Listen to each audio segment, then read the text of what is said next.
Hello, guys. Welcome. It's the long-awaited podcast with me, myself, and Toye. Agenda over facts. So you'll recognize my voice from some of the real listeners from Campus Convos days, and some of the newer listeners with the podcast, my friend's podcast that I co-host on, Views from the Stands. And Small shout out actually, come on, Small shout out there. And you may recognize Toye from some of the episodes we did on Campus Convos. Do you remember? I think one of them had technical difficulties though. Do you remember? Which one? When you came on one of the episodes, there was an issue with it. So I think there's only one proper episode that they would have heard you, and there was one that got corrupted. But needless to say, I'm Fanuel, and I'm joined by. Go on. Yeah, man, it's your boy T, man. We're here, we're live, we're direct. Come on. This guy's... Nah, actually, no, I'm going to call you out right now, you know. You know, mom's laugh, I'm going to call you out right now. The way, like, I've been trying to chase you just to get a day on when we should record. You're too difficult. Because we have like a small, like, chat in it just where, like, we talk about, like planning the podcast and stuff like that. It's official. And I remember I messaged this guy. I was like, "Yeah, bro, like when are we recording?" Ed, and it wasn't even oh, you didn't read it. You read it and you didn't reply. And then I sent you a question mark, yeah, blue ticked. Then I was thinking, nah, this guy ain't gonna disrespect me. I had to triple message you, bro. Do you know what? In all seriousness, so we will take the veil off and let you listeners in. We recorded a episode maybe a few weeks back. Nah, bro, bro, I reckon it was like 2 months ago. You know, it was time ago. No, it can't. Bro, be it was 2 months ago. What? I'm checking now. Let me check now. Yeah, check. So then, we that was our first episode, and the reason we held off was because Toye had the idea where he was like, let's try and get a more professional looking logo. So we were kind of waiting on that to come through, and that's come through and it looks really nice. You guys will see it with the podcast when it's out on YouTube and Spotify, whatever. You'll see the logo. I think it does look like us. But yeah, so we recorded that, and it was I think an hour and a half.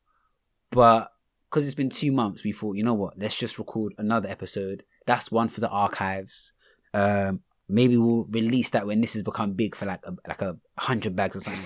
Do you know what I mean? The archives. We're millionaires in that.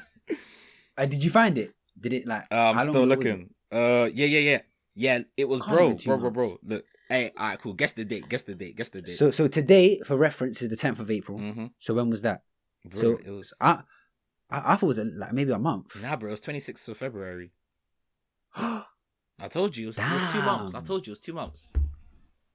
That's crazy, you know. So I think this, like, we're gonna eventually go into this in more detail, but lockdown just steals time. You don't even realize it because everything is the same. Everything is monotonous. Every day, to an extent, kind of feels the same. Do you know what I mean? Yeah, man. I can't believe this. I can't believe it's been 2 months. Nah, it's 2 months. I told you. So let's brief them on, I guess, us and like how we got to know each other and the conception of the idea of agenda of effects, innit? Niggas doing live bro, stories. Because you know what, this is the first episode. They need to get cozy. They need to like be like, you know what? Who am I actually listening to? Yeah, I hear you. Who are the men behind the voices? Yeah, you know what I'm saying? Like laying the foundation. So the idea for the name was Toye's agenda of effects. Do you want to explain where you got the inspiration from? Do you know what it was? I feel like it's just like a catchphrase that runs like within our group, innit? Like, you know the ones where like you're bantering with your guy and like everyone's just getting onto someone at the same time, and it's like even though like what you're saying isn't true, you're running an agenda just to trigger them, innit? And I feel like within our group, within like our friendship group, like we're the two guys that are always like running the agenda on guys and like getting guys triggered and getting guys annoyed. Do you get what I mean? So I felt as if it was only right that like we just named like the podcast Agenda of Facts, because I feel like that just summarizes us like as personalities, and hopefully like we can bring that sort of personality to this podcast. Not for real. Yeah. So Toye and I met in university. So the group that he's talking about was our main friendship group in uni, and they're still here to this day. Real niggas. Real niggas. So like, I think should we go as far back as to even the first way that we met? I think that's only right. Do you know what I mean? Because it's quite a funny story in itself. How chance works in mysterious ways. When was that? You know what? Okay, before we go on, I feel like we sound amazing right now. I can't lie. I feel like this is really concise. Man, shut up, man. We're sounding professional. Like, you know what? I was listening to it. I'm like, bro, we're sounding professional. Yeah. So the way we met, do you remember? It was football trials. That's why I said it was by chance. Oh yeah, do you remember? yeah. That was. And when I saw you, yeah. I remember. Did you This think? was before I knew you, innit? I was thinking, who's this Marley youth with a high top with the big backs? No homo. Whoa. Homo inclusion. Bro, because that means, yeah, bro, at football trials, there was like 200 man there, so every guy there, he was clocking their backs. No. Don't try and run this. Can you see what he's doing already? He's trying to run agenda. He's trying to run agenda. Nah, go on. No. I was like, who's this Marley youth with a high top? I was speaking high bro, top. you know what's jokes? You know what's jokes? Another one of our friends who's also involved in the story, Lewis, the first time he saw me, because me and him were in foundation year together, he said the same thing. He was like, who's this Marley guy at the back that looks so angry? By the way, I'm not Marley, for reference, innit? That's probably why it's funny. I'm Ethiopian, but I'm consistent. You look Marley. Yeah, you look Marley. Bro, do you know what it is? I think anyone that's from East can easily just look racially ambiguous to someone that's not from East. Yeah, I hear that. Because like Somalis usually, actually no, I'll tell a lie. I think before that's when it hit home that I must look Somali when a Somali person like bare uncles will come up to me, say a line in Somali, and I'll be like, oh sorry bro, I don't speak that language, innit? And they'll carry on. I'll be like, bro, I don't speak it. But yeah, so getting sidetracked. Do you know what the jokes thing is? You know, like every time, like when I'm like catching up with my dad and that, like my dad's like, oh, like how are your friends? Like he'll go through like all of the friends in it. He'll be like, he'll go through all of the friends how's him, but like obviously because like he won't know you by name, he'll like kind of describe you in it. Do you get what I mean? He'll like describe them. So he's always like, Toye, how is that? How is your Somalian friend? And every time, I tell my dad, hey, bro, I'm like, Dad, nah, man, he's from Ethiopia. He's like, no. I said, no.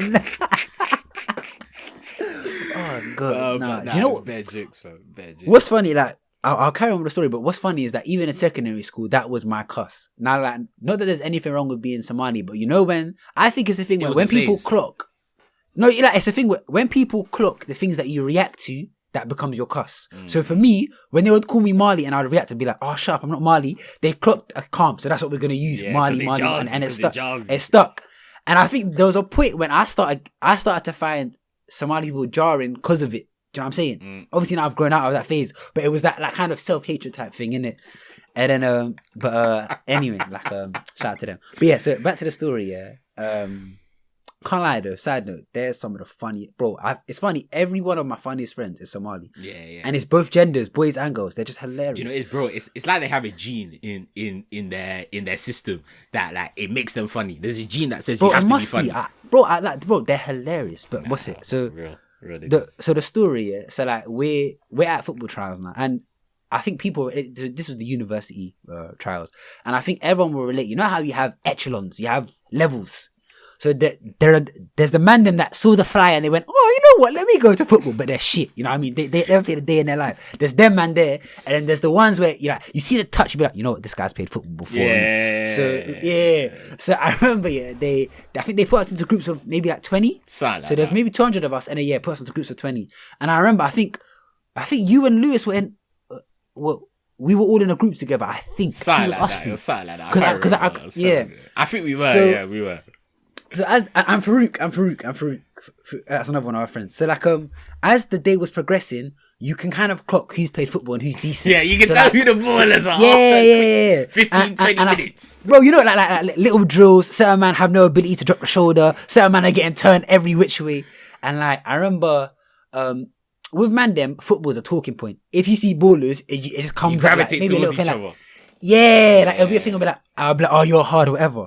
So then I remember like by the midday we had a few like little what do you call it, tasks or drills, like a few drills. Then lunchtime we sat down together, drummer. Yeah, because we had to go. Like they gave us like an hour to go shop and that.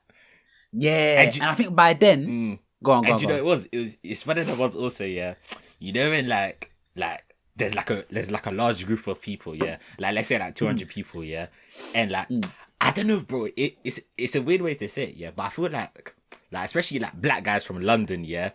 Like you could source each other out like within a crowd. Do you get what I mean? Like say for example, like there'll be bare man there. Let's say there's like 150 white man. There's like I don't know, like 20 Asian guys. Bro, I ain't counting it. Bro, and there's like East London. I doubt that's the numbers, bro. Bro, I think it was mostly Asian men at them trials, bro. But you know the ones when you see like man them in it, like you can just tell from just looking at them like who's surly, who's a bit iffy, who's like calm. Do you get what I mean? And then you just gravitate towards each other. I think that's just a thing with black people. Like we just gravitate towards each other when like whenever we're a minority in a group. Do you get what I mean? So that's actually the call that we do when we see one another. No, was it? And I remember like by lunchtime we had done enough drills to earn the respect of each other. So we sat down and like I think we all knew by that point that we'd get somewhere on one of the football teams, innit? But I remember there was one in particular. There was a drill with me and Lewis. And do you remember the one where you definitely did it in your group, in the same group, where it's 1-on-1 and one person's defending, one's attacking, and you have to score. Yeah. I remember like me and him were going at it, and bro, after 5 or 6, no one scored. Like it would just be non-stop tackling each other, innit? But that's just P, pace and power, bro. You was just bare shoulders getting barged, bare pace, bare agility, bare black man, bro. For real, just pace and power. But then no, I think that day was the day that our group chat commenced, innit? Yeah. And then from then, like us man just became G's, innit? Yeah. And then in third year, this is my third year. Toye had graduated already, and then I had started the show Campus Convos, and then back then I had a vision. This was going to be my baby. Campus Convos to me was the runway, just to iron some ideas out. That's why if you listen back to it, a lot of it is there's no censoring whatsoever, bro. Like we were just swearing, saying whatever concept. No media training. At all, bro. No decorum, no etiquette. Bro, for real. Whereas like now, I remember, and I always said to Toye, I wanted to eventually at some point do a podcast where it was just us two. And then this is where the concept for Agenda Over Facts, I feel like, was birthed. Yeah. So I guess so like to get into some of our topics. So speaking on us being in university, one of the main things that we've, I guess, experienced, me more so recently, and I guess Toye at his time when he graduated, was post-uni life. So adjusting to that change, finding a job, the realization that you can no longer sit down with a sandwich and waste the whole day in library and just chat shit. You know what I mean? And just do vibes. Just do nothing. So yeah, to open up, how do you... Thinking back on it, because wait, how many years ago did you graduate? Bro, you're making it sound like I graduated like 5 years ago. You get me, fam? You're making it sound like I'm one veteran, fam. Yeah, so if you can even remember. Man, like, shut up, man. It was 019, man. 019. So from what you can remember back from that prehistoric time, like how did you find the transition? How did you finding a job? Like, walk us through the process, both like pragmatically, but then also, I guess, the emotional side of it too. I don't know. I think it's a hard one because I feel like most man, when like they're at uni, well, this is me speaking from personal experience in it, but I feel like a lot of people will be able to relate. It's like, I don't know. I feel like you have an idea of where you want to go in life, in it, but you don't know this is what I want to do. Like, this is where I want to be, like, when I graduate. Like, this is where I want to be in 5 years. This is where I want to be in 10 years. Like, some people do, innit? But I think most man don't really have that idea, in it. And then, like, uni just goes bare quick. Like, it goes bare slow, but it goes bare quick at the same time. It's bare weird. And then I feel like once you reach, like, third year, and then you reach, like, I don't know. I feel like everyone has that time, but there's a time when like there's just a click in your brain and you're thinking, oh shit, like I'm about to graduate soon. Like, what am I actually gonna do in my life? Do you get what I mean? Like for me, that click was in like January. Like after that Christmas period, and I was enjoying myself during Christmas, turkey, chicken, rice, all that shit. I was thinking, like, bro, like tea, and like, bro, I remember, I remember it was like. I came back from uni and I went back like I left home and I came back to uni and then like I dropped my bags and I looked in the mirror and I was just like, bro, like what am I gonna do in my life? And then it's just that once, yeah. I feel like it's a bad period because like there's some people. Oh wait, by the way, just for information, us lot were living with each other as well to add another layer to the dynamic. So like, yeah, I think we started living together in so if we're talking on Toye's timeline, in his second year. What? Yeah, your audio was a bit messed up. Now you're calm now. You're calm. Is it calm now? Yeah, you're calm. You know what? I think it might be a connection thing on the Zoom call, but then it'll probably sound calm on the thing. Oh yeah. You know what I'm saying? Yeah. Like so in Toye's timeline, just to interject, we moved in together. Me, him, another one of our friends, Favor, and then 3 girls who are also our friends. Tessa, Chloe, Alexa, shout out, in second year, and then third year. Where he had this mirror moment where he realized he was a fuck up at life. We were also living with each other, and it was me, him, Farouk, Lewis, and Favor. But yeah, continue. I had one like bro, I don't even know if there's a name for it. 120s crisis, fam. I was having 120s crisis, and the thing is, I feel like everyone has it, yeah. But like, no one wants to say they're having that crisis because they want to feel like, oh, my life is patterned. Do you get what I mean? 100, yeah, 100. And then it's just a weird period because I feel like once you reach that period where it's like February, like January time, it's like certain people are starting to like. They're starting to have secure stuff. Yeah, they're starting to like secure like their jobs like after uni, like some like, you know the ones where you have like your course chat where there's just like 200-300 man, and then there's just X amount of people that are just bare busy in that chat. They're bare active, like they're just doing the most. Like man, I'm not even dropping. Oh yeah, I've got a job. I'm just like, all right, cool, well done. Like good for you. Like, obviously not. I sound petty, but it's but it's real. Sometimes it's real. Because I guarantee, if you've got a job, yeah, like the man them in that chat who need to chat are the ones that don't have a job, really. Yeah. So if you're coming into the chat to be like, well, I've secured a graduate scheme, bro. Who you doing that, bro? Do you know what I'm saying? Aye, we sound like a bunch of unemployed haters. God. Yeah, so bro, I was just like, it's just like obviously some people are like they've got their shit pattern, and then I'm like, oh shit, like I didn't have my shit pattern in it.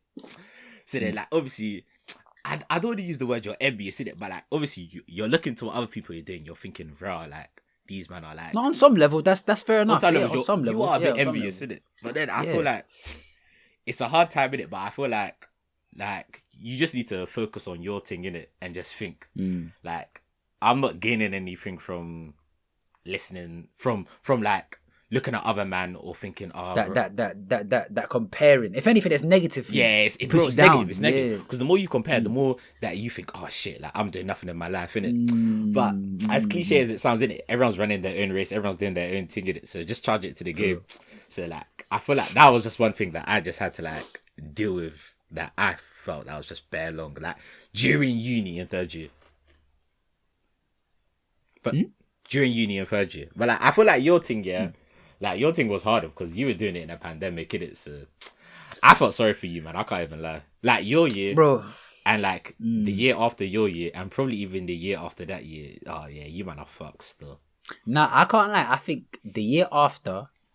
Okay, so do you know if it not to play? What's that thing when it's like is it? Like when you compare pain, what do you call it? Is it Pain Olympics or something? Something like that. Yeah. Anyway, yeah. That's the word. Not to do that, but if we had to graph it, the worst year was my year. Let's be real. And all right, we get it, man. You're a jigger. You charge it to the game. I hustle. These things went in the gym with me, bro. If like when I go on to tell you about the story, yeah. What your TED talk, innit? Your TED talk. Bro, all I'm gonna say is just different. I had to reach in and find something different. You know what I'm saying? Like, okay, so then like hello.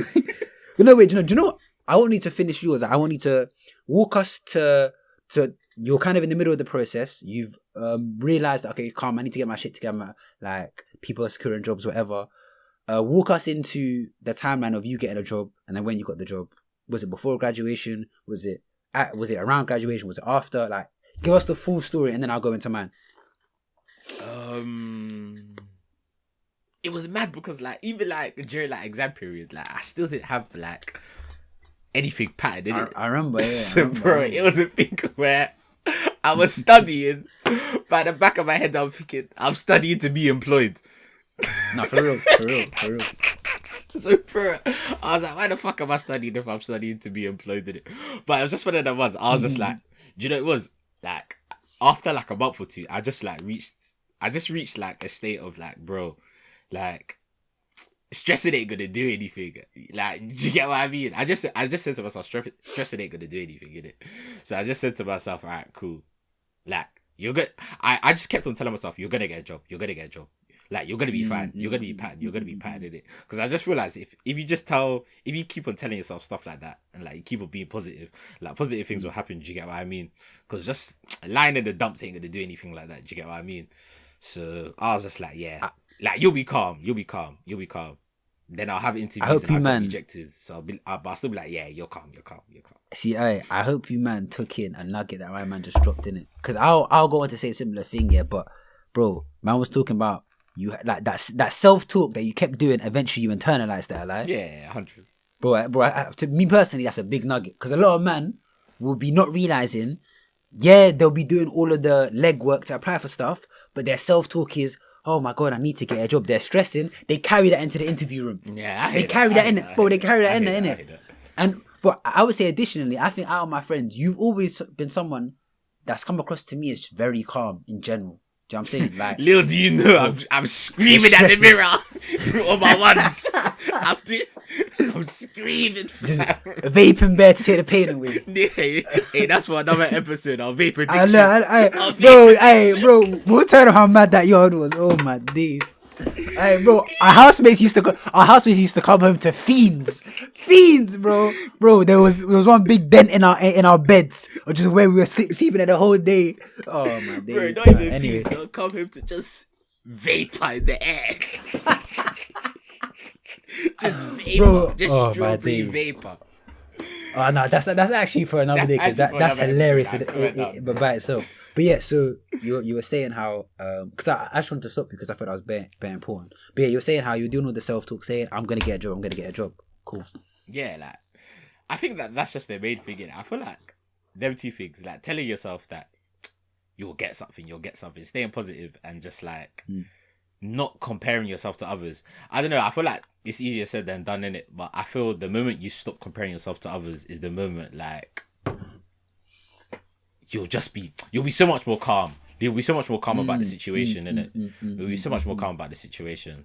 So I don't know. And then yeah, obviously I was just kept on applying, got my rejections, but I just took them punches on the chin. Do you get it? Like, I just took them on the chin, and then like I was alright in the end, did it? Like I got something like the day I finished, did it? So that was nice, innit? But yeah, that's man. Sweet, Eli. Yeah, that was nice. That was nice, innit? But yeah, man, it's just it just is what it is, isn't it? Like everyone's going through the mad thing, innit? So you just gotta charge it to the game. Like life ain't easy. So speaking of mad things, right. You were waiting for this moment, weren't you? Bro, I can't lie, yeah. Nah, okay, so let me set for you the scene where a hustler had to emerge, innit? So it was a lonely night in East London. Bro. So you have to realize in my third year, COVID lockdown had set in by March. So March times, I remember gyms closed, everything closed, and now it's uni from home. So from March until the end of my year. So I'm still doing like the remaining parts of my year, doing my disso, and a lot of this. So the year now, who are still in uni now, they've kind of got more of a system that's been used to being online. Whereas for us, we were the first ones. You know what I'm saying? So like a lot of it was very what's the word? Freestyling. Inefficient. Yeah, both. Yeah. So also at that time, man was burning like every day, innit? Got your head inferred you, bro. Like inferred you. For real. Were you supposed to be serious? You know what? I can't like looking back on it. Yeah, like see, this is something different in it. Like because first year, second year, I'd got first in it. And then third year, I got 2-1. Now, me personally, I think my hardest year was second year. But what if I had to attribute me not getting a first to anything? Yeah, one, it's my decision making, bro. I chose to bark it every day, and I'm accountable for that. Man chose that. You know what I'm saying, like, I'm not gonna sit here and be like, oh, it was hard. But also another thing was the subjects I picked here. I consistently made this mistake where there'll be subjects that people warn me not to do together. They'll be like, don't pick these intensive modules together. They're very hard. Me being me, I'll be like, that's you. I love a challenge, ID. Yeah. Now, I feel like that would have been calm had I not been barking every day. But again, decisions are decisions. I don't regret the stuff I learned because it was interesting, innit? But yeah, cool. So, I can't lie, bro. Uni was a movie. Like, me and my guys, like, I think it was me, Favor, Lewis, and like, we were just kicking ball most of the time, doing work here and there. Things are very relaxed. Was this during lockdown? Like yeah, this is during lockdown, yeah. Oh, yeah. Why'd you go? Oh, I thought you were saying it like, oh, it was during lockdown. You was kicking ball and going outside. Oh, no. I'm not COVID, please. Relax, man. Relax. I ain't offended, man. Relax. Yeah. So then, like uni was relaxed in that sense, but the thing that set into motion the kicker that would come was that I was meant to be doing a master's. So I had been applying for masters, this and that. But getting a job was not in my mind. So the process that Toye was going through, I wasn't doing that. I wasn't applying before uni ended for jobs, innit? Yeah. So I was doing this master's thing. So now, come exam time, my mum had gotten COVID and they were doing this thing where... She calm now, innit? So...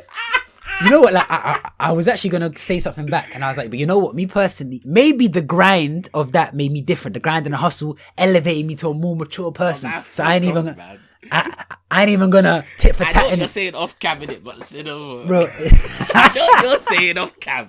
And I know what I'm saying off cam, but let me not say anything in it. But like, so she had got COVID, yeah, and my uni was doing this thing at the time where, bro, you could EC for anything. Niggas could say that they didn't have enough table space. ECing was going through. It was mad. It was brazy. So what's I used that because I feel like different unis use different like different terms. Certain man that chose to not go to uni for the dumb fuck. I'm joking out. So for the man that I'm joking. I'm joking. You're gonna get us cancelled. I don't say you're gonna get us cancelled. Bro, it's obviously light-hearted, isn't it, bro? Like, life is what you make of it. Some man go to uni, some man don't. Some man go to uni and do nothing with their life. Some man don't go to uni and do everything. Some man don't go and they make something of their life. That's what I said. No, you don't. Bro, I said some man go to uni and do nothing with their life. Some man don't go to uni and do something and do everything with their life. Yeah. What's it? Yeah. So, what was I saying?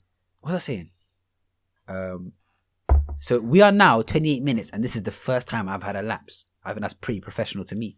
Anyway, no, you're talking about what was I saying? Fucking Jesus Christ! You're talking about. Oh, bro, I can't even remember. Wait, okay, so I'll just pick up from a general spot in it. Oh yeah, I was saying how your mom got COVID. Yeah. So I used that as my EC, even though I didn't really need it. Like, they were just letting every nigga EC. So my exams came 2 months later, innit? So now where this becomes fucked up is because they go, it won't impede anything. Like, it was calm, right? You can EC and we didn't even explain what it was. So EC is extenuating circumstances. Bro, look at us, bro. EC is extenuating circumstances. And it's basically this form you can fill where usually in normal procedure, you have to have some sort of doctor's note or whatever to validate it and for them to allow it. Whereas in this kind of unique end of the world scenario, any man was getting ECs in it. Because a lot of men had been sent home as well. Like, a lot of men that were studying abroad were now back at home, but maybe they didn't have adequate space or whatever. Not me though, I was chilling. But still, I used it to my own benefit. So then 2 months now go by, and I've done the exam now, and I had received a conditional offer from QM. So bear in mind, this is my uni. It's not like I had got a conditional master's from another uni. It's from my own uni, innit? So the condition was a 2-1, and what I didn't foresee was how long the delay would be with the marking.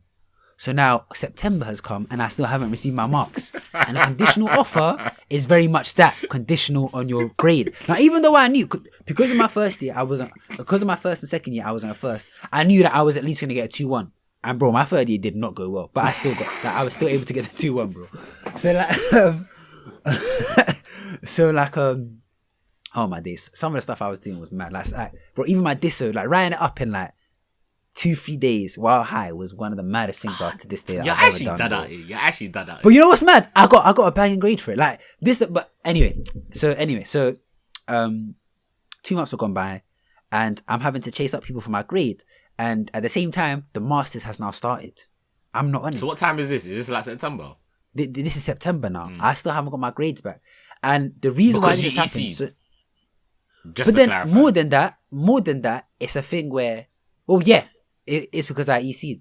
But at the same time, this has never happened before. And usually when normal ECs happen, and you're still able to get your grade back in a certain amount of time. But think about the mere amount of people that EC'd. I think a lot of this, so much stuff was delayed. So now I don't end up getting my provisionals until about October. October the 19th, I get my results, 2-1 as expected. Now I go, and by the way, before this, I'm doing bare legwork. I'm going into uni bare. I'm going through the proper channels. I'm causing a ruckus. I'm saying, if you don't connect, if you don't connect me with this person, my whole livelihood is depending on this. I come from a family where, I capped. I was like, I'm the first generation to go to uni. This is I was some story. Yeah. And some of it worked to an extent. I got certain things quicker, but when it came to, and also in the background of this, I had also been. So I mentioned before my friend Lewis, innit?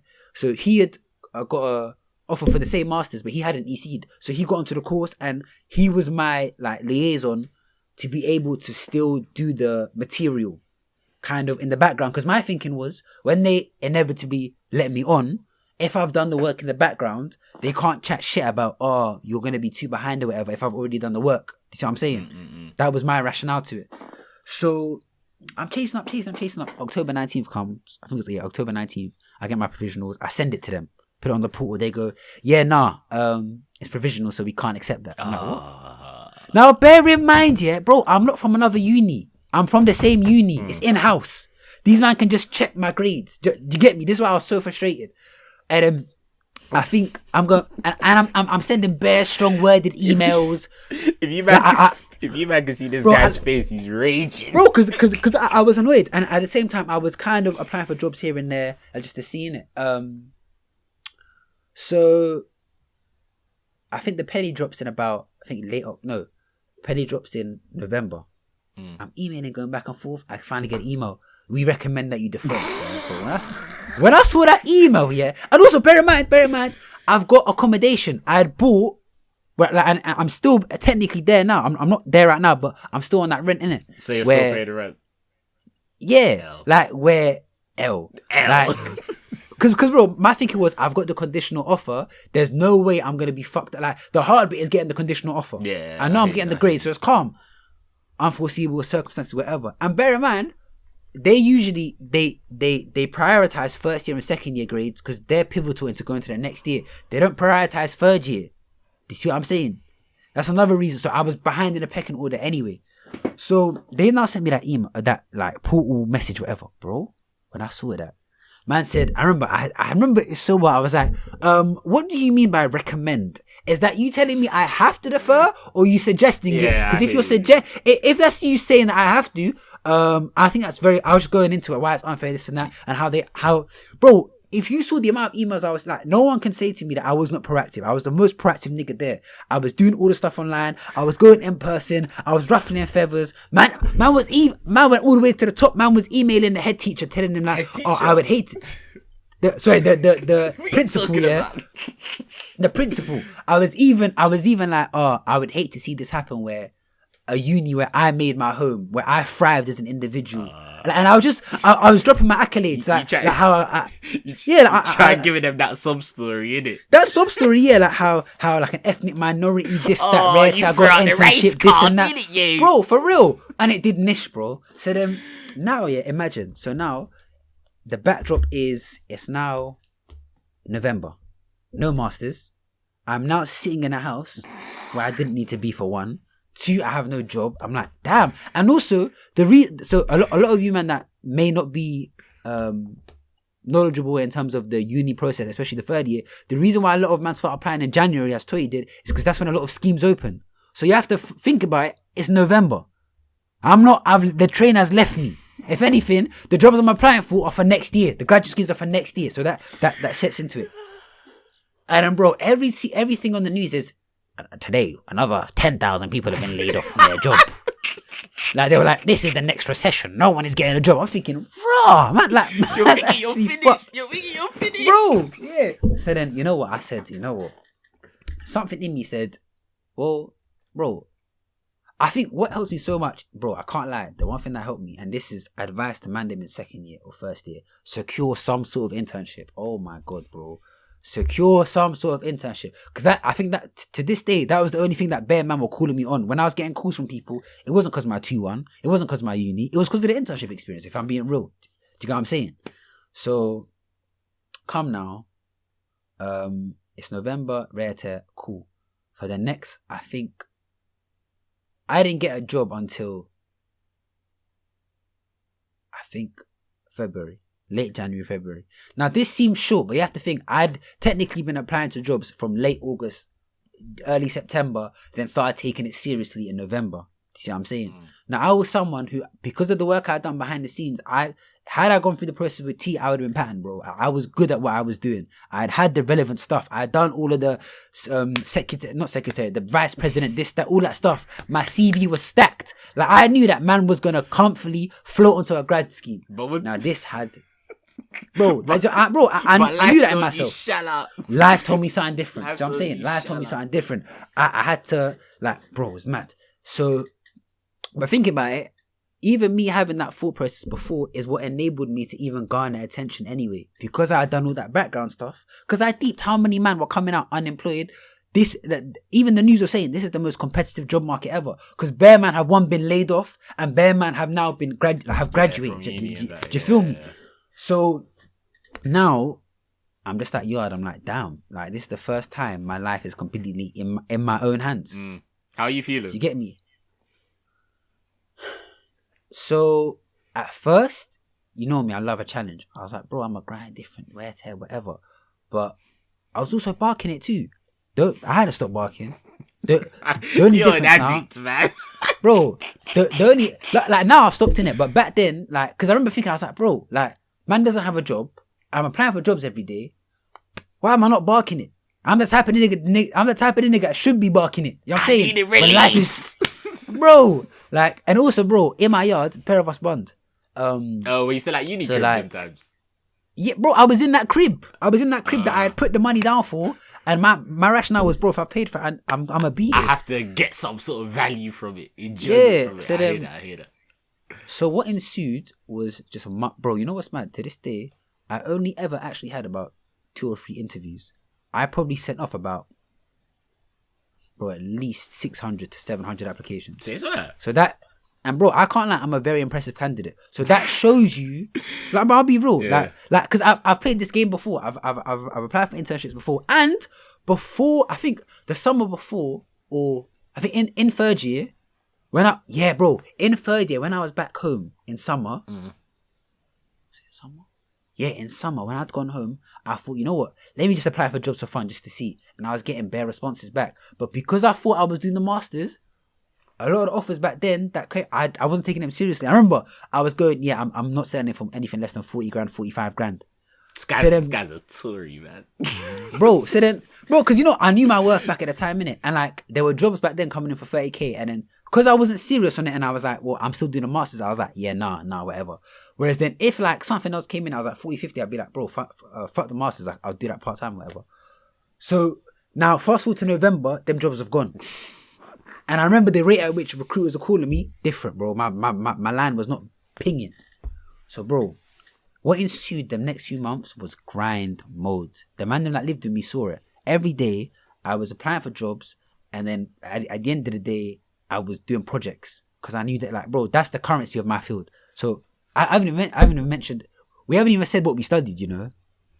Deep it. Oh yeah, that's They true. have no idea what we studied. So wait, say what you studied first, because your story was first, innit? Oh, And then yeah.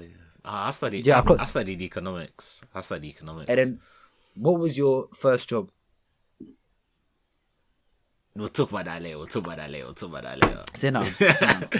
So so my degree was computer science and maths, and I had planned to go into the machine learning space, but I think I was calm with software engineering because that's what my internship was, and that's what I most likely was looking to get because that's what I had experience in. So months in, bro, grind. Like I even started playing basketball at 7 a.m. and 8 a.m. Bro, it was just I was just doing different shit in it. Like, bro, I was jogging bed, just doing all this stuff in the aid of keeping. You know what it was? It was to keep me positive. Because after a long time, because you know what's mad? You know how you're saying you were getting rejections? They weren't even doing that. They just weren't coming back to you at all. Yeah, and then I didn't find out till after I'd got the job that was the thing that was happening. Bare man were complaining. They weren't even getting replies because there were so many applications, and like they were only really replying to people that were successful. Like they didn't have the time. Yeah. So then it's bloody cheeky, fam. It's actually bloody cheeky, fam. It's mad. But I understand it. So then, like, one thing I did, I tried not to check the news and that too much in it, because the news is negative in general, isn't it? Yeah. And I didn't need any more negativity apart from me being unemployed, and do you know what I'm saying? Yeah. So, bro, after months, yeah, like I got myself into a routine, which was the main thing. Anyone that's unemployed now, bro, especially if it's probably a lot of men are unemployed now, like through these lockdowns. Routine, it will save your fucking life. True. Routine will save your life. Because it was a thing where that was the first time, I think before. By the way, this is probably the longest you'll hear me speak by myself, solo, innit? Because usually it's back and forth with me and T, but this is my story. Man, tell your story. Speak my truth. Now, do you know what it is? I feel like your thing's more relatable, innit? Because I feel like a lot of men are probably going through a lot of people are probably going through what you're going through, especially like with COVID and lockdown. I will say this though, I think me being so proactive before all of this, in my first year, second, whatever, it set me up nicely. Even though life was mad, I knew that I'd get a job, bro. I knew that. I knew, I couldn't tell when, but I knew I'd get one. Whereas some men are probably in a boat now where they don't even have that guarantee. Yeah. Because I said to myself in first year, bro, a degree is nothing. A degree is not enough. I remember on my course, some men were high off of the idea that a computer science degree was enough to get them a job. Bro, it is not. It is not. You know what I'm saying? Especially in a climate like this. So, as I was saying, routines are like a really important thing. I was meditating bare. I was like... Sorry. You'll hear me talk about meditation bare. That's why he's laughing. This guy... You'll hear me talk about it bare. If anyone knows Fanuel, this guy will mention meditation in at least 2 times in the conversation. In any way, bro. Like, I remember that one conversation. I tried to evangelize you, man, at John by the Yard. I was like, guys, have you heard about meditation? Like, but niggas will laugh now. But in that combo, niggas was engaged as fuck. You as well, bro. Man, even I think, and bro, them times I hadn't got the job yet. Remember, I was still like grinding. You just took like a cracking. Yeah, I remember T left and he was like, bro, whatever you're doing, keep doing it. Yeah, don't think I forgot that, bro. Did say that to you. Don't think I forgot that. Yeah, you had bare positive energy for someone that was supposed to be down and out. That's what I'm saying. But on a lot of that, I attribute to meditation, but also just a ritual in general. So, like, I was keeping active. That's another thing. Like, because health is wealth, but even more so, exercise is good for the brain in any capacity, in it. And my brain was what was being put on trial. That's how I saw it, in it. But yeah, months passed here. So it was from September to about early February when I got the job here. How many months is that? Is that 4 months? Yeah, like September, 4 months. November. Bro, why did I think, bro, it's so, what happened? You can just tell me. It's not that deep. What did you do? You know, I saw from your face, I think that you thought that the microphone was done, innit? The recording. Bro, I can't hear you no more. Oh, alright, let me, I think he's having some difficulty, so I'll just carry on. Yes, the listeners are mine. So, yeah, I can't lie, it was hard, like, bro, 4 or 5 months of just, like, nothing, like, there's no kind of positive coming through. I think I only had, like, one actual interview, like, one interview before that in December, and they sent me a test, and it was a take-home test, and I thought I patterned it, and I got everything to work, but then they came back to me like, oh, nah, you didn't abide by certain principles, this and that, so we're not progressing you. That was my only second stage interview until the next thing, innit? And so yeah, you're not gonna hear from for a minute. I can't even see you on the screen, so I'll just carry on. So I remember, I think I was probably bunning. I was bunning daily at that point, and by then I was paying for it. I'm not gonna say why I wasn't paying before, but at this point I was paying for it, and yeah, it was just I can't. It was hard. Like for anyone going through it now, just unemployment. Okay, Toye has left the. Oh my god, his laptop died. What should I do? One sec. So I've left it in. So you lot heard me go. Toye's laptop died. It has now been, I think, maybe about a very tense 20 minutes since that happened. So I'm gonna run you through the events that happened in it, so you understand. You don't need to tell these man the backroom stories. It's funny, but it's one part funny to another part just jarring, isn't it? So basically, yeah. So come on. His laptop dies, and he even say I wasn't annoyed. I wasn't even annoyed. I was like, okay. I was like, fair enough, cool. Like mistakes happen, whatever. We'll record tomorrow. So I even told my mom, I'm like, yeah, no, we lost it. So I was like, cool, whatever. Then my man messages me. So first off, we're on a Zoom call, but so this is a little tip for any man trying to do podcasts to make it sound clearer.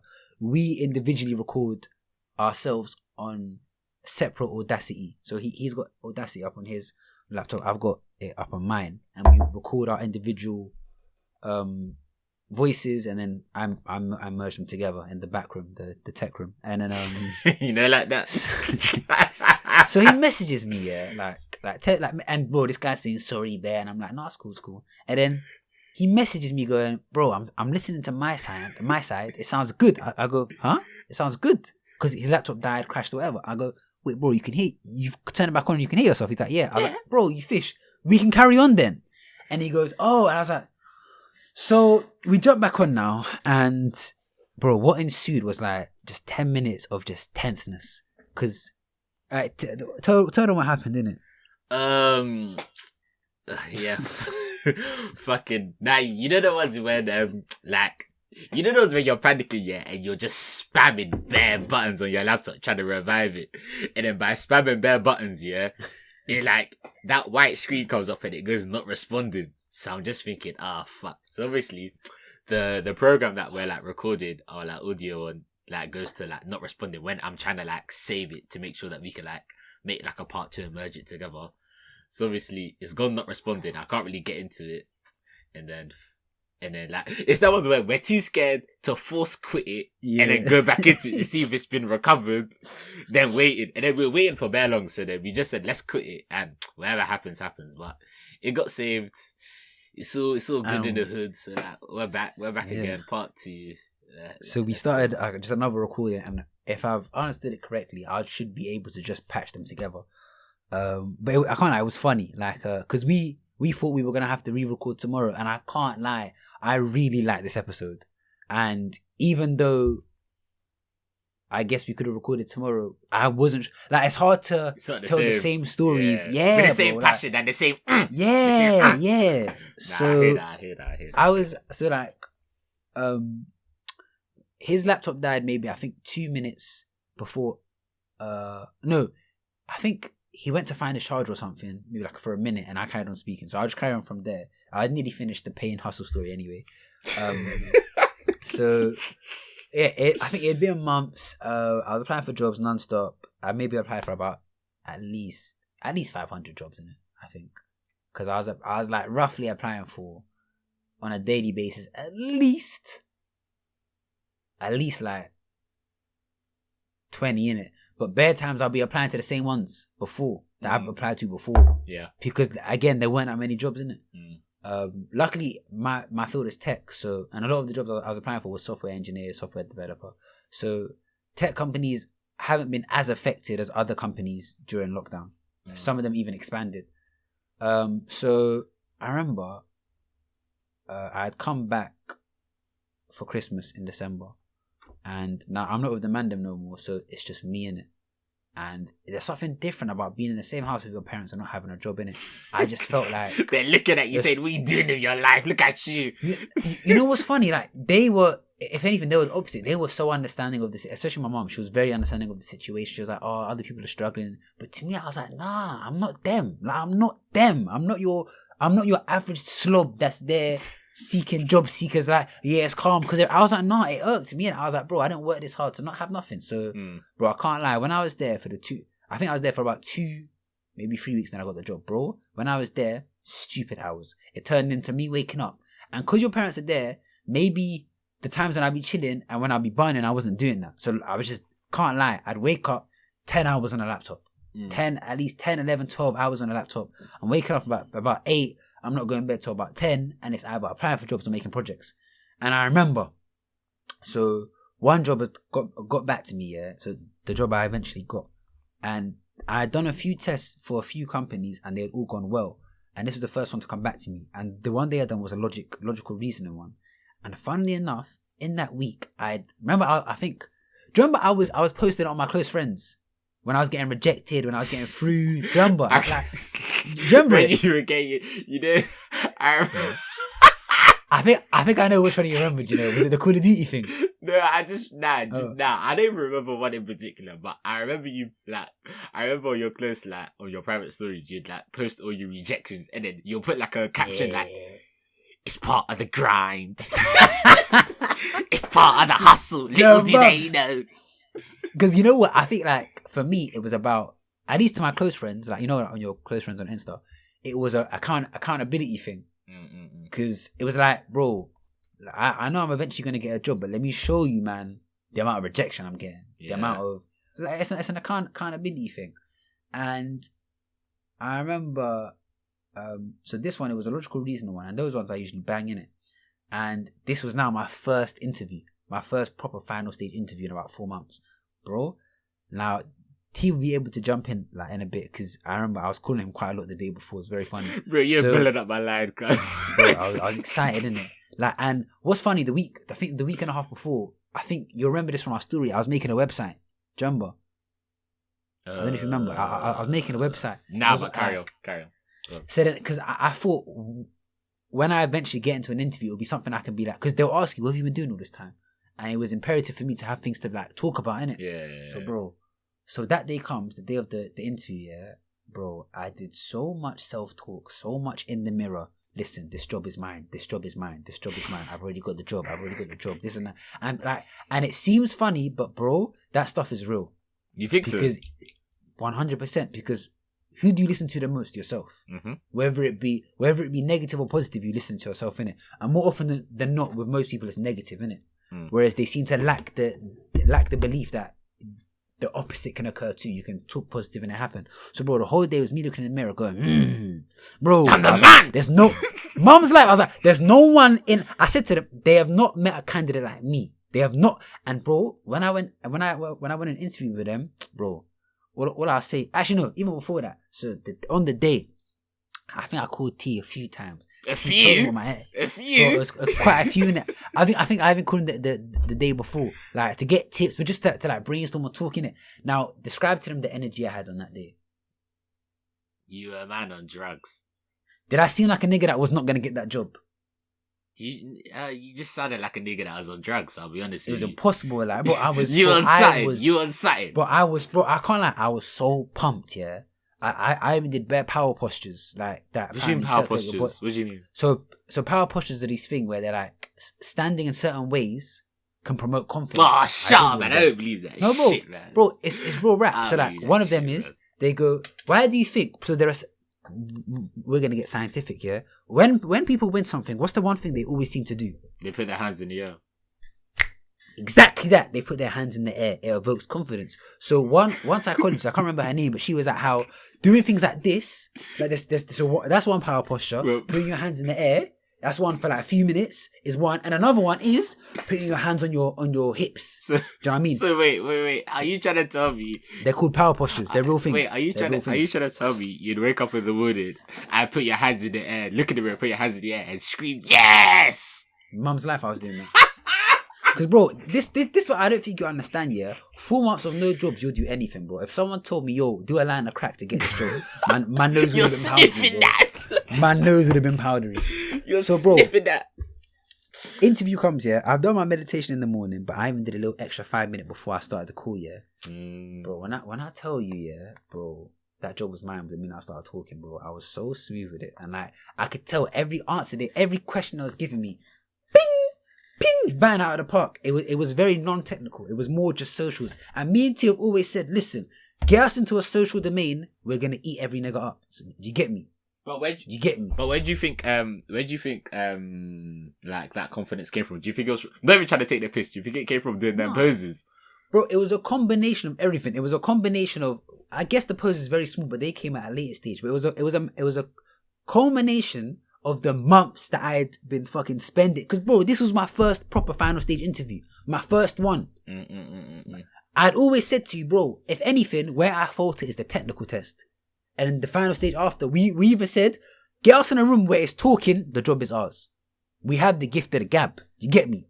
So for me, it was just like, bro, I know I'm the guy for this. I know that in these 4 months, niggas weren't doing what I was doing. And I was just telling myself that niggas weren't doing all of this outlandish shit, whether it be within tech or even just like lifestyle wise, like me keeping fit, me doing all this stuff during lockdown. I was like, bro, and I had to believe that shit. So when I went in there, I gave off the vibe, bro. I smoked the interview, and then I was like, oh, I've been working on something. Can I show it to you? The website, bro. You know when you can tell from their faces, even before that, they were smiling at every answer. Like they were like, wow, like yeah. They asked me about my disso. Even what I did for my disso was mad. Then like they were just bare interested, like bare surprised. I showed them the website thing now, bro. Them niggas were blown away. Now, needless to say, I remember later in the day, they were like, oh, we'll probably take like a week to get back to you, whatever. I'm like, cool. So I'm like, you know what? Let me go to the park gym that I usually go to, because routine is routine. I don't care, bro. I still have other things to do. So on the way there, yeah, there's a road that I have to walk by to get to the park gym. I think it's in my area. It's called Millionaires Row, innit?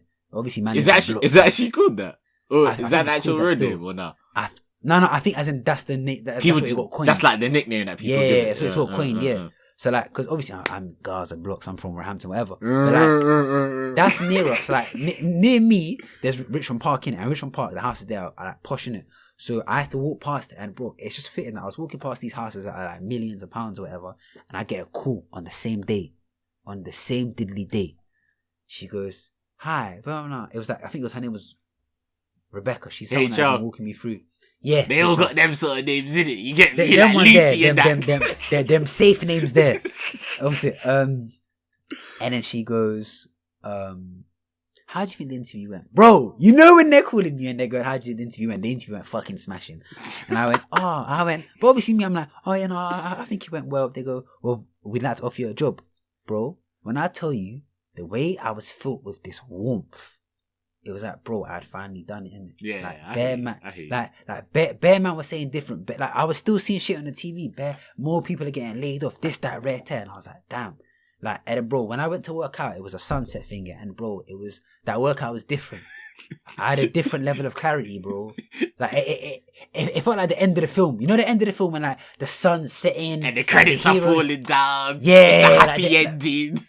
Bro, like I done what I needed to do, and then I called you. I think I called a few people, and you were one of them. I was like, bro, I got the job, and then like I remember I got home, and the next day I cried. I can't lie, like man was just, it was weird, like you don't realize how much you want something until you got it. Do you get me? And I think maybe it's a defense mechanism to not realize how much you want it, because if you think about how much you want it, it can be off-putting.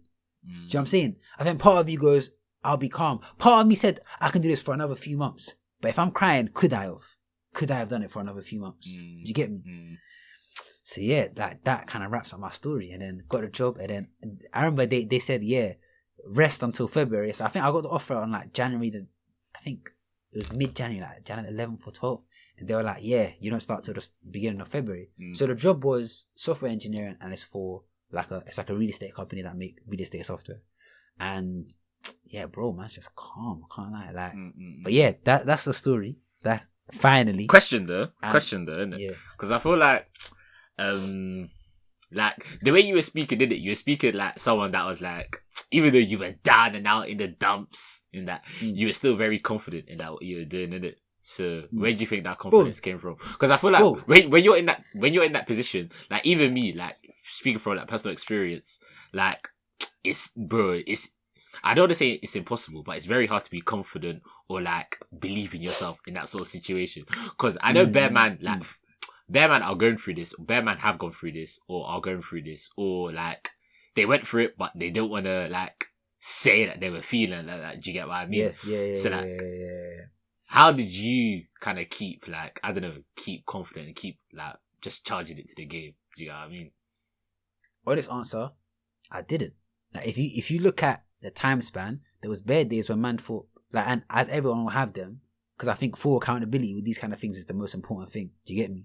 So people understand that man was going through the same shit that other men are going through. Like, bro, there was bare days when maybe it was a bit of the bud, maybe it was a bit of the down. Do you know what I mean? This guy's telling niggas to smoke weed while you're bro, like it was a thing where like bare days I'll just be like, bro, like I'll just be down in it because it takes a toll. Like I'd been so used to in uni, in a sense, if you know what I mean, doing the kind of bare minimum. Like you do enough work to get the grade, but not more than that. Yeah. Whereas now, it was in my hands. So then every day, like bro, the bare days I was burnt out. And when you're burnt out, that's when it's harder to tell yourself positive shit. That's when the doubt creeps in. That's when it's like, oh, am I gonna get a job? Like, bro, is it gonna be another few months of this? Like at the same time, like, because everyone has a life plan, and I was like, damn, like, how much adjusting am I gonna have to do? And then remember, and then that's also like, I started this thing on Insta where I was like putting positive quotes up or like thought provoking quotes daily. Innit? Oh yeah. And a lot, and a lot of man will think I did it for other man, bro. That was for me first and foremost. I needed that message on a daily basis, whatever it was. Like it'd be something that I saw, I'd came across, or I'd thought of, and I'd be like, bro, I need to see this throughout the day. Do you get me? And it's little things like that I did routine, but then also I did motivate. Bro, I listened to a lot of motivational videos, a lot of them, to the point where it became part. Because bro, like TED Talks and stuff like that. No. Them actual motivational videos where it's like 30 minutes of a guy just in an inspiring voice saying bare stuff. Like there are certain talkers that have a gift of the gab. I'm eventually gonna do this shit because I think it's so amazing. Like I think Eric Thomas is probably one of the biggest ones. E.T. He's probably the best, one of the best in the world, isn't it? Another one, there's like a few guys that I listen to, and they just have an ability to just speak to you in a sense where when you're in a downtrodden place, they just have a way with words and a way with tone and a way with emotion where it just gets you in it. But I listen to a lot of those, I can't lie, because I am a true believer of you become what you listen to, you become what you surround yourself with, all those things, they become you in it. So a lot of the times I was like, bro, I'm not seeing a lot of man, lockdown. So I need to get that positivity from somewhere else. Your brain can't decipher whether it's real or not. It just hears it. Do you get me? Yeah, I hear you. So bro, I think that was a big thing too. And bro, on that day, yeah, man, listened to at least 3 of them. At least about 45 minutes of just motivation. Before your interview? Before the interview, yeah. That was a big part just of it. To give you that line of adrenaline. Yeah. Because bro, they didn't tell me how technical it was. So I prepared on a mad one, innit? And that's probably where a bit of my confidence comes. If you prepare enough, you become confident in it, it just exuberates off you. But maybe part of it was desperation. I needed to be confident. I needed to be confident, bro. I needed this job. Do you get me? Yeah. And I needed this job. But yeah, like that's to wrap that up, and like we'll move on. But yeah, that was last question. That was the story. What advice would you give to someone in this situation, but they haven't got that job yet? So if I have to like reiterate a lot of the things I've kind of said, themes would be establish a routine by yourself. I feel a lot of us, that's our first time ever being out of a structure, out of an educational structure. From when we're young, it's primary school, secondary school, A levels or college or sixth form, then uni for most man, and that is structure. You know, do you get me? And I feel like a lot of that post-uni depression that you hear so much about is because people then fall into a place where they have a lack of structure. Because you go from, do you know what it is? Sorry to cut you off, but you go from a world where you've been given structure for like, from like reception to like you can the even end go as far as to say that it's imposed on you. It's not even. Do you know what I mean? Like, it's given to you, and then it's your reality. Yeah, so like you go from like a world where you've just been given bare structure, like alright, cool. You got this at this time. You got this at this time. You got to do this by then. You got to do that by then. To then you go to like another complete world of structure isn't given to you. You give structure to yourself, innit? And obviously, if you've just been given structure for a long period of time, it's just what like you think is the norm, innit? So then when you go to the other extreme, you're just done out. You're done out. It's just a reality check. It's a proper reality check. Like, and I think a lot of that time it gave me, because bro, you know me, I'm someone that I think a lot in it. This is what, like, let's be real. That's why in first year niggas was calling me for Carla, innit? You know what I'm saying? Because I'm that type of, you know, them kind of fake deep guys or whatever. Like oh, have you deep this and that? Oh, he's different. Bro, but on a he's different. But on a real, yeah, like during that time, no. But on a real, during that time, yeah, bro, I remember thinking a lot, and like some of the things I noticed were a big reason why I feel like people get that post-uni depression is because your whole life you pride yourself, like a lot of your validation probably comes from grades, from doing a certain amount of work, getting a grade for that, and then you feel good. When you do badly, you don't feel good. And I feel like once, as we were saying, you fall out of that structure, it's a thing where, okay, now what gives me that validation now? Do you get me? And I feel like that's why a lot of men feel a bit lost. Because it's like, rah. Because a lot of people, it's hard to give yourself structure. Because if you look around at most people lack structure in general. That's why they're not able to do certain things. That's why they're not able to ascend to whatever level they want to ascend to. That's why they're not able to get the things they want to get. Do you get me? It's a lack of structure internally, which then trickles down to them having a lack of structure externally.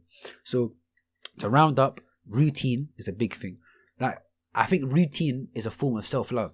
Do you get me? Like, getting things done is what actual self-love is. Self-love isn't them messages you see. Self-love isn't, to an extent it is, but self-love isn't, like, letting myself eat whatever, this and that, bro. Real, no, but do you know what? Real, like, if we're being real self-love is being accountable to yourself. When you can say, I want to do this, and you do it, because you loved yourself enough, you was able to motivate yourself to do it. Do you get me? I think it's the like holding promises and coming through, like, true on them is the realest form of self-love. So I feel like establish a routine, have a support network. Like, even outside of COVID, even unemployment by itself in general, it can be a daunting thing. A lot of men kind of go into recluse because there's this stigma. You feel ashamed or whatever. Do you get me? Yeah. So, bro, talk to you. I remember, like, a lot of my friends I was speaking to, just in general, like, obviously because of lockdown too, but like, just to make me feel good sometimes. And it's a mutual thing. So like, having a good support network is one, like, confiding in people. The realer you are with other men, the realer you are with yourself, innit? Exercise is another one, but I guess that boils down into routine. It's just it can boost your mood. I think if you're in the tech space, like I was, bro, do projects. Can't lie. Projects are your currency. Projects are how you get noticed. Projects are what you'll speak about when they say, what have you been doing for this time when you've been unemployed? You can't just be like, yeah, after uni, I've just been, just whatever. Bro, what? Like, what was you doing? Why should they invest in you? Do you get me? I think that's really it. That's kind of, find a hobby outside of it. That's probably the biggest thing too. Find a hobby. So for me, man, I guess it was me. Yeah. You agree in it? Nah, I agree with that one. I guess it was I music. agree with that one a lot. Because I feel like even when I was in that position, yeah, you feel as if that, because like I haven't got to where I am yet, or because I'm not where like my peers are, or I'm not like up to date, I shouldn't enjoy myself, innit? Like, man, fuck that, man. Man, fuck. If you want to go clubbing, man, go clubbing. If you want to have a drink up. If you want to link your friends. I feel like people always feel as if like, if I'm not where I need to be, I can't enjoy myself. Like, you can enjoy yourself, but just to an extent, but just don't indulge and dive in. You can dabble with your toes, but you can't put your whole foot in. You get what I mean? I remember one thing distinctly that is exactly what you're describing, yeah? I remember it got to a point where I said, like, I think it was around December times, I went, every rejection I get or every stage I don't pass, something has to go. So I remember one of the first things to go was, I used to, like, so when I was doing coding tests, I used to listen to music. That was one of the first things to go. So then I stopped listening to music while doing them. The second thing to go was Bud. So this guy's an addict. That one was a mad one. This guy's an addict. Like, bro, let's be real, yeah. And like this, a lot of men will disagree, but bro, if you're bunning like every day, what else are you? Do you get me? What else are you? What do you mean? You aren't, bro. If you're bunning every day, that's addiction to whatever extent you want to justify. It's addiction. Yeah. Do you get me? And bro, even going through withdrawals was jokes, but yeah. Like that's That's for another recollection. episode, isn't it? Yeah, that's for another episode, isn't it? I think so. Then I remember when I got another rejection, like for like anything in a testing phase that I had control over, something would have to go. So the second one was Bud, and then I think it wasn't for another I think it was like a month until I got the job, because it was like late January, and then bro, I remember I picked up when I got my job to treat myself in it. But the funny thing was, Oh, that bit's die hard, did it? Oh, that Bro, bit's for real. die hard. But this the mad thing though. I'm so glad that I'd stopped, because then I bought the 3.5 and bro, it lasted me a week. That used to be gone in 3 days. and do you know what I mean? Gone in 60 seconds. Like bro, so like it came like that whole journey was goodness, and like now I don't really smoke like that. Like the last time I smoked was maybe like this is the thing. You know, another episode. Another episode. Yeah, I'd say it gets to the point. Yeah, if the process is not working, refine it. Don't just keep doing the same thing and expect the same results. Like in my case, it was a thing where it got to a point where I had to be real. Like, okay, calm. I've had a few tests and I'm not passing them. Why? And if anything, if I'm really hungry, I'll be willing to cut. You know, it got to a point where I was so tired of doing tests, I would rather not bun than do more tests, do more practice for tests. Because bro, practicing for coding tests is just jarring. I can't lie. Like, and most men that have done it, it's just annoying to do. But yeah, that was really it. So routine, support network, and bro, be real with the progress you're making. Track it in some way so you can refine it. Yeah. But yeah, that's probably the 3 things I'd given it. Yeah, man. But yeah. Yeah, I think this is a good time to just round it up. We've been talking for Do very you long. What's it on now? Bro, because the first part was 45 minutes and this part is... Oh, so this is about an hour and 10. This part is 30 minutes. And then we were saying how we don't want to be talking for too long, innit? Yeah, because I thought that one that we'll talk about in the beginning, the first one we did 2 months ago, that was like an hour and 40 minutes or something. Bro, it was long. I can't lie, listen to all of it. It was actually alright still. I can't lie, I think this is better. You think so? Bro, maybe it's because I'm in better spirits, but... Nigel, it is. You're in a good mood because Chelsea won. Fucking coon. 4-1. Yeah, you're coon, you little coon, fam. But it's up. You know, this episode was similar to just life, innit? There was up and downs. We started on a good. We thought we lost the file. We were bugging, and then we came back. It just ties into the full circle. No, for real. It ties into the message we're trying to portray. Grind season. Yeah, you never know what life's gonna throw at you. Grind season. Yeah. But yeah, we'll be back next week, or whenever we post this. We'll say when the next time will be. Yeah, we're trying to be weekly. We're trying to be weekly. Yeah. I've really enjoyed it. T, have you enjoyed it? I feel like you have as well. Yeah, I feel like it's been alright. I feel like what we wanted to do, we kind of, for our first episode, we just wanted to I don't know, more time, the people that are listening to us in it are going to be our friends for the time being until we become multi-millionaires in this thing. Oh, wait. Seeing as you said multi-millionaires, we'll quickly say, so see how I said my job was a software engineer? What do you do, sir? What do you do, sir? Don't worry, innit? I'm a worker, innit? Wait, I'm a worker. Wait, I'm confused. Wait, why are you scared to mention it? Bro. I don't know who's listening to this right now, innit? Bro. GDPR and them things. GDPR. What, HMRC? Bro, that kids cover man come for me. Because me personally, I feel like one selling point or USP of our thing is our jobs, is what we do. So, and I feel like you even shying away is weird to me. I feel like your job's hard. I can't lie, bro. Say it. Man works, innit? Man works. Wait, what? Man works. Relax, man. You know what's weird? We can't be giving. You say that, yeah. You say that, but in the hour and 40 minutes, I think you went on and you even said what job you did and everything else. Nah, I didn't. You know me, fam. Yeah, I tried. Yeah, you tried it, but you know me. Man's reserved with this thing, innit? Okay, say that. Well, for now, let's take time. For now, you know my job, because I'm calm with myself. Yeah, and I'm calm being accountable. Do you know why? Man's a software engineer. Until they want to counsel you and they want to email your find out what my job is. They want to find out where you work. They want to find out your employers. They want to find out where you live, and then they're messaging HR saying, "Oh, you never guess what one of your employees did? Oh, well, he's saying all lives matter." You know that way. You know what? When Toye decides, when he feels comfortable enough to share, you know, we'll understand why I was making the jokes about the millionaires and whatever.